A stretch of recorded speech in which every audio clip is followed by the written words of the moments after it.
Bab tentang keharaman orang yang menunda. Haramnya menundanya orang kaya di dalam menyampaikan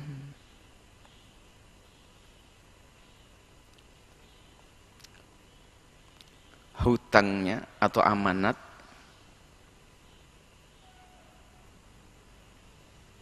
talabahu sahibuhu yang sudah diminta oleh orang yang mempunyai hak tersebut.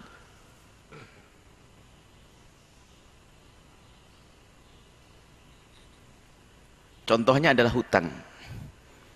Ada orang kaya punya utang lalu dia menunda-menunda. Ini adalah matlul ghani. Sudah punya uang menunda-nunda tidak segera membayar utangnya. Ini setannya memang luar biasa.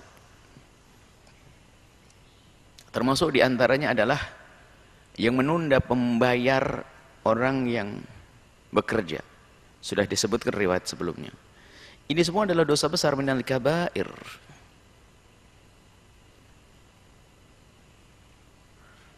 Nah, ini jahat di atas jahat. Sudah ditolong, giliran dia mampu, diminta, ditagih, nggak mau bayar. Dalam riwayat lain, nanti disebutkan hadisnya di sini. Matul ghani yuhillu 'irdahu wa 'uqubatahu. Orang yang menunda-nunda bayar hutang sementara dia mampu, tidak terhormat dia. Tidak terhormat dia. Yuhillu 'irdahu, kehormatannya sudah hilang. Wa 'uqubatahu, boleh dia ditakzir, diajukan ke mahkamah, ditakzir, dihukum. Karena dia orang tidak tahu diri. Di saat hajat, punya hajat dibantu dia. Setelah dia punya uang tidak membayar, Masya Allah. Dan orang menunda ini tidak hanya masalah utang. Kadang seorang bos menunda-nunda untuk pegawainya sampai sebulan, 2 bulan. Di saat didatangi emosi, padahal ada duit di sakunya. Ketahuilah, dia adalah seperti orang yang daftar miskin, daftar sengsara. Kalau orang punya hutang, kemudian di hatinya ada semangat untuk membayar hutang, ada kerinduan untuk membayar hutang, maka Allah akan mudahkan jalannya. Tapi lihat, siapapun yang punya gaya hidup suka menunda utang akan sempit hidupnya, karena dia zalim kepada orang yang berbuat baik kepadanya. Zalim kepada orang zalim saja tidak benar, apalagi zalim kepada orang baik. Maka peringatan kepada orang yang punya utang, kecuali memang tidak mampu. Itulah indahnya di dalam Islam, di dalam masalah utang piutang. Kalau punya uang segera bayar, kalau tidak bayar dosa besar, apalagi ingin lari dari membayar hutang. Waduh, coba lihat saja orang ini dalam nyataannya memang semacam itu. Orang yang suka menunda bayar utang sementara dia punya uang, maka ketahuilah hidupnya akan sempit terus. Nggak ada yang bisa menolong dia, karena hatinya yang rusak.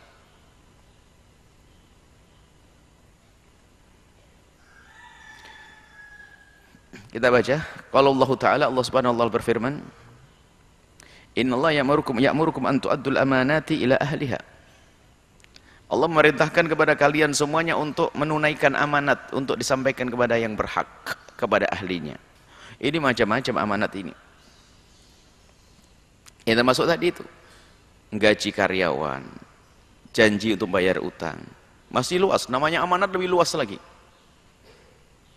Jadi kalau kita punya amanat, diamanat seseorang, jangan biasa teledor. Kalau memang tidak mampu, sampaikan dari awal, aduh saya tidak bisa ya akhi. Jangan langsung, tolong nanti kamu mampir ke rumah ini bisa enggak? No, saya mau titip. Waduh, saya nggak bisa. Sampaikan nggak bisa. Kalau nggak bisa, jangan. Oh iya, tahu simpan di rumahnya nggak disampaikan. Ah, nggak benar ini. Dan menunaikan amanat itu dimulai dari hal yang kecil.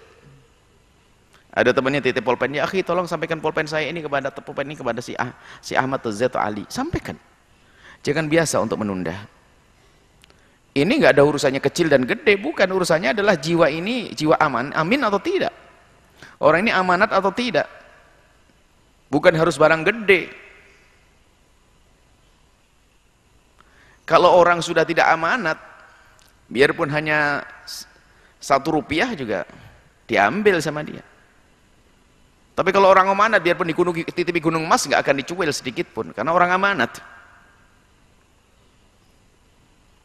Maka mulai dari yang kecil. Dari kecil, sekali lagi kita bisa melaksanakan amanat dari yang kecil, maka maka akan mudah di saat besar nanti di dalam hal-hal yang besar. Termasuk diantaranya nanti amanat ngurusi pondok pesantren, ngurusi masjid. Kalau sudah orang tidak amanat ngurusi masjid, duit masjid dicomoti sedikit demi sedikit. Apalagi dia cerdas.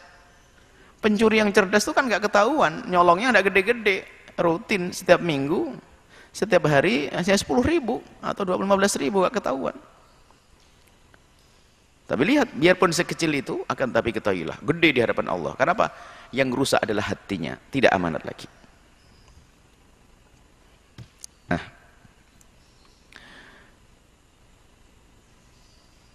katakan kepada mereka, innallaha ya'murukum, Allah merintahkan kepada kalian untuk menunaikan amanat. Nah, ini belajar.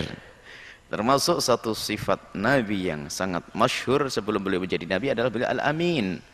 Sangat dipercaya dan menunaikan amanat. Kalau dapat tugas melaksanakan. Ini berlaku antara dirimu dengan kawanmu, dirimu dengan orang tuamu, dirimu dengan gurumu, dirimu dan terus ini. Nah, ini amanat ini penting sekali. Sehingga sebagian orang itu mengajarkan ini dulu sebelum yang lainnya. Kalau tidak diajarkan amanat, anak-anak kita tidak ajar amanat, bahaya nanti. Coba, misalnya jadi seorang kiai, berapa besar amanat yang dibebankan, yang dititipkan kepadanya tentang uang, tentang ini harus perlu kejujuran semuanya.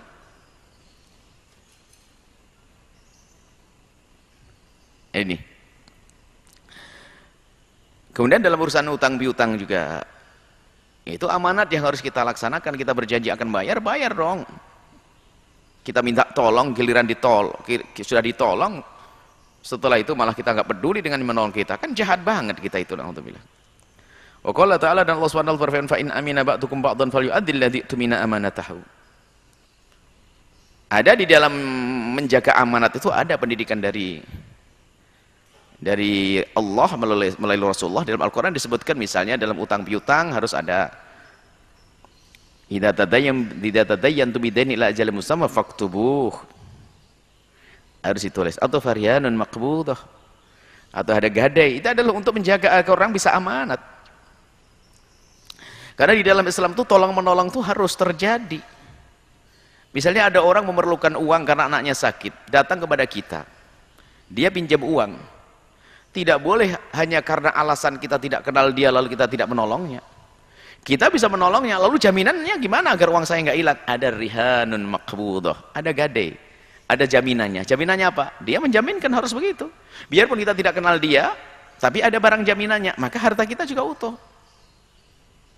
Dan menolong ini penting, tolong menolong ini. Tidak harus selalu memberi, tidak menolong. Kadang seseorang kalau saya memberi berat, tapi saya menolong bisa. Tapi soalnya jujur deh, tepat waktu, dikembalikan pada waktunya. Ini sudah beramal baik memberikan pinjaman itu.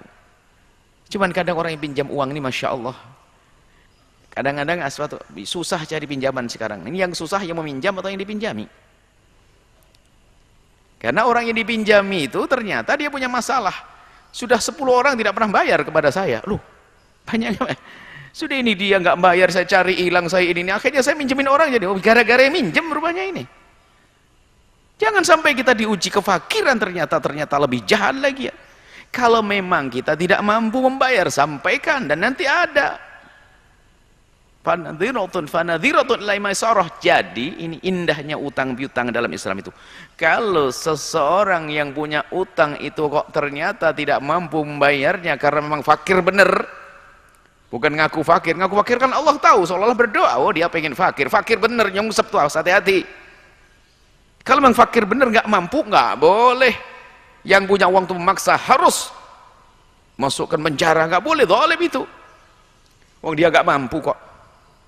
Dia nggak mampu, nggak boleh kita jebloskan ke penjara, kita paksa, nggak boleh. Perintah dari Al-Quran, fanadhiratun ila maisarah. Beri kesempatan dia sampai ada kelonggaran di dalam membayar utangnya. Lihat indahnya, yang punya utang harus benar jujur, yang mempunyai uang pun ternyata juga tidak memaksa, karena asasnya adalah asas untuk menolong. Kemudian setelah itu apa? Nggak boleh ada kelebihan, nggak boleh ada riba di dalamnya.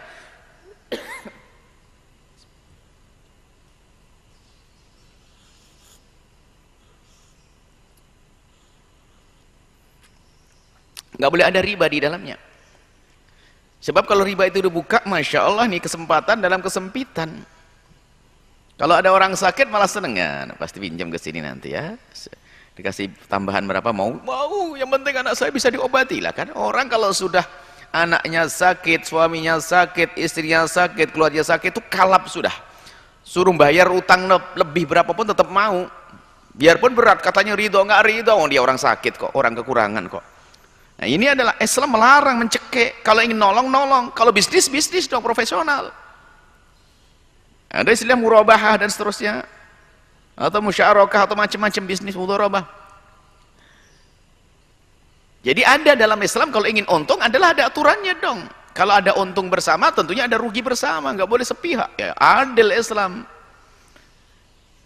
Makanya ini ada yang suka minjem uang ini ternyata lebih banyak yang itu tadi, pecuek, dicari susah, ditelepon susah, giliran ketemu marah-marah. Waduh, repot ini orang. Coba kalau orang ketemu itu, saksikan dimanapun berada, jika ada orang modelnya begitu, dia akan nyungsep selamanya. Biarpun dia ketemu gunung emas pun hancur setelah itu, karena dia manusia jahat, tidak ditolong oleh Allah Subhanahu wa Ta'ala. Maka kami ingatkan supaya tolonglah, haknya orang sampaikan. Kalau memang Anda tidak mampu, sudah terlanjur hutang, baik-baik dong, jangan malah bikin sakit hati. Sering laporan, mohon maaf saya sudah berusaha hari ini belum dapat, mohon maaf, karena lembut baik dan hatinya, karena lembut hatinya Anda, baik hatinya Anda, bisa saja luluh hatinya lalu berkata, aku maafkan, sudahlah, nggak usah dibayar. Bisa begitu. Ini pinjam duit kurang ajar. Datangnya puntennya, mohon maaf, nyun sewunya 16 kali, tapi giliran ditagih lari-lari. Ini model, makanya kita tegaskan di sini sampai diancam matlul ghani. Menundanya orang yang punya utang itu adalah dosa besar. Yuhillu 'irdahu wa 'uqubatahu.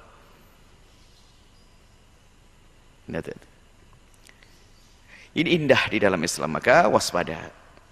Kalau ada orang perlu, tidak harus Anda memberi, Anda bisa meminjamkan dengan cara yang terbaik. Dan dalam urusan gade itu sendiri, bukan gade itu langsung diembat, hilang begitu, enggak. Setelah dia tidak mampu membayar dan di dalam waktu yang sudah ditentukan, kita musyawarah, Pak, belum bisa bayar ya? Oh, belum ada. Baik, kalau begitu gimana kalau gadeannya ini dijual? Dijual bersama, artinya musyawarah harganya, setelah itu diambil untuk bayar utang, selebihnya dikembalikan. Yang meminjamkan uang hartanya aman, yang pinjam uang pun tidak dizalimi. Indah, itulah Islam, pendidikan dalam Islam. Jangan berbuat zalim, hati-hati. Jangan berbuat zalim kepada si fakir dengan meribakan harta kita, naudzubillah. Dan jangan kurang ajar kepada orang yang meminjamkan kepada kita uang.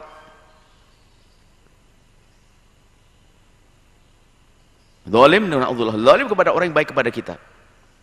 Sehingga lebih dari itu di dalam Al-Quran diajarkan, kalau pinjam meminjam itu adalah hendaknya ditulis.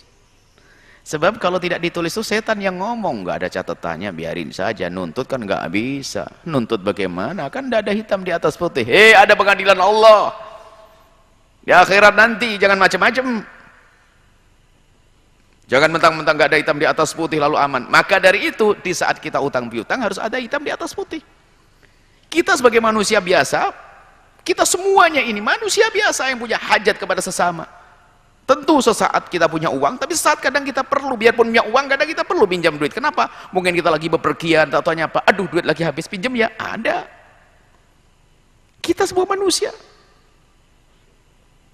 perlu itu, masuk makhluk sosial biasa, utang piutang itu ada. Cuman yang dituntut adalah bagaimana kita benar dalam pinjam meminjam.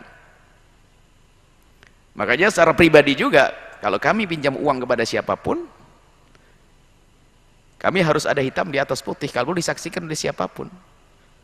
Karena apa? Dengan surat dan saksi ini akan memotivasi saya untuk membayar utang, bukan lari dari bayar utang.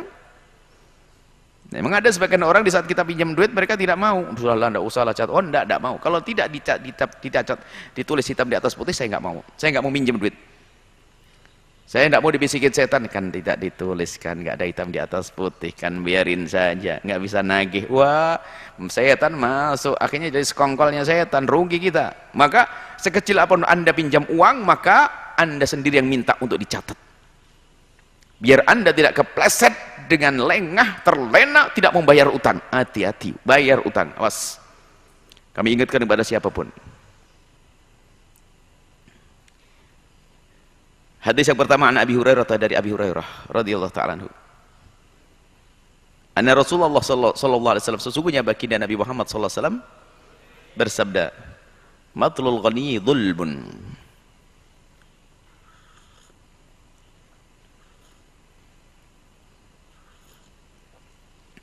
Matlul ghaniyyi dzulmun. Menundanya membayar utang bagi orang yang punya adalah sebuah kezaliman. Dalam riwayat lain yuhillu irdahu wa uqubatahu. Hadis ini, wa idza udbi ahadukum ala mali'in falyatba. Jika dialihkan salah satu dari kalian kepada mali'in, kepada orang yang mampu, makna hendaknya diikuti. Jadi begini, di dalam kita menagih utang pun ternyata harus dengan adab yang baik. Membayar utang pun dengan adab yang baik. Waktu meminjam tentu biasanya yang sangat baik, nggak usah diajari kalau itu. Minjemnya Masya Allah, Assalamualaikum, sopan, santun. Tapi giliran bayar belum tentu dia. Nagihnya pun kita harus dengan adab. Jangan sampai pahala kita habis dengan emosi dan amarah kita gara-gara dia tidak bisa membayar. Sementara memang dia tidak mampu membayar, kita zalim juga. Kita minjamkan kepada seseorang karena ingin surga, ingin dapat pahala. Hanya karena dia tidak mampu membayar lalu kita marah-marah, habislah pahala kita ditukar dengan marah. Sudah uratnya tegang, mukanya seram, nggak dapat pahala, duitnya nggak kembali karena memang dia nggak mampu. Maka dalam menagih pun harus benar. Cara nagihnya yang baik, diingatkan dengan cara yang baik. Itu tadi, kalau sampai ternyata dia tidak mampu, fanadhiratun, beri tempo, ingatkan, subhanallah. Nah kemudian jika orang yang punya utang tersebut ternyata mengalihkan itu, utbi itu adalah dalam bahasa yang lain hawalah ya, atau hiwalah, memindahkan utang.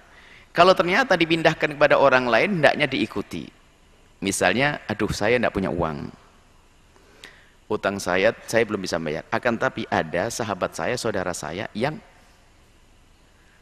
akan membayar ini semuanya, maka saya alihkan utang itu kepadanya. Itu pun di saat menerimanya ada beberapa aturan, tentunya apa? Dia mungkin mengambil kesananya, tahu-tahunya orangnya serem banget, lebih serem lagi kan. Artinya yang masuk akal, mungkin karena kitanya yang tidak mampu, kemudian orang itu lebih mampu, itu sah.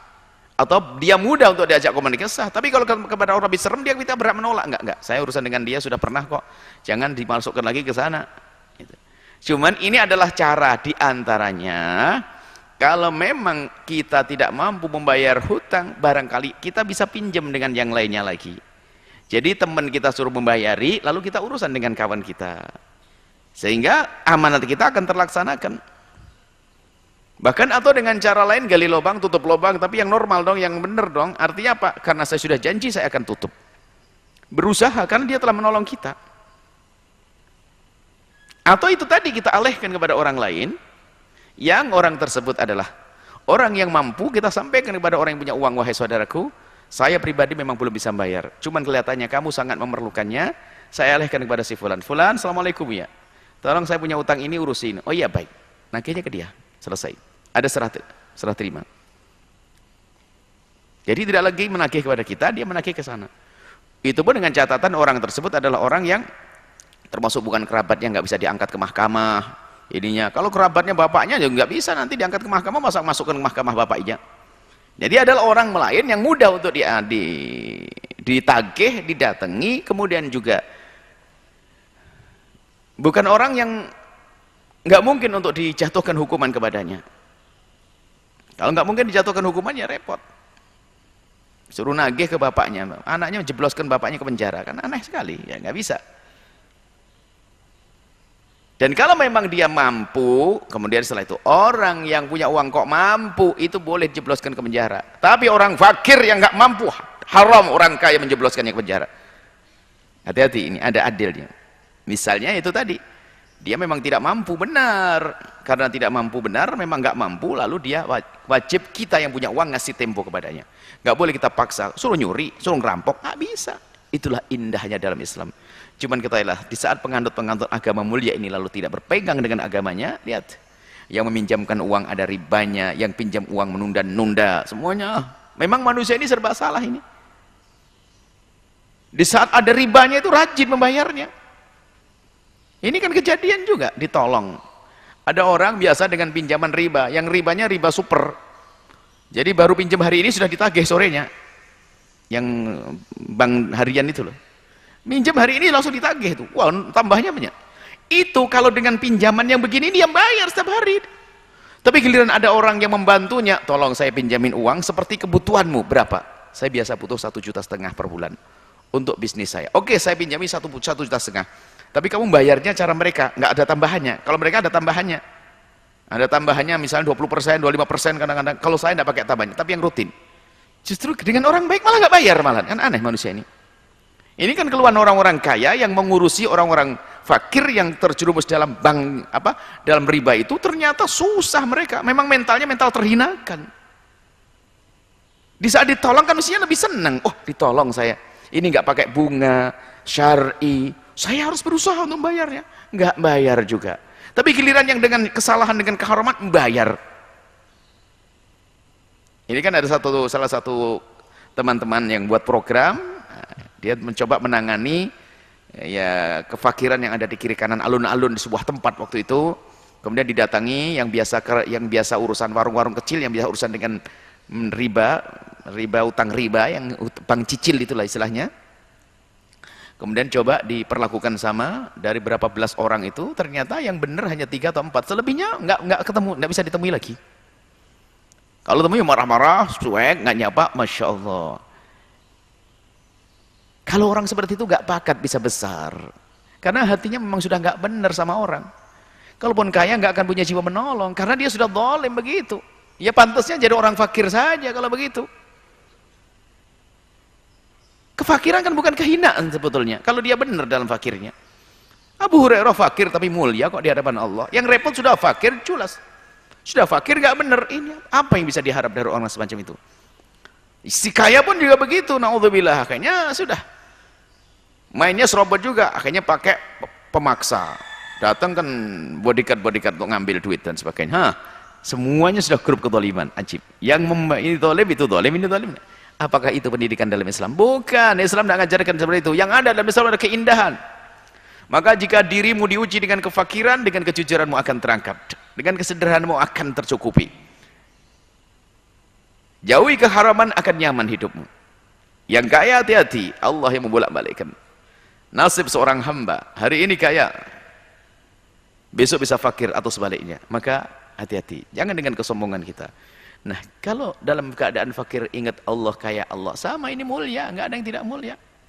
Setelah Anda menyaksikan video ini, jangan lupa berselawat kepada baginda Nabi Muhammad sallallahu alaihi wa alihi wa sahbihi wasallam.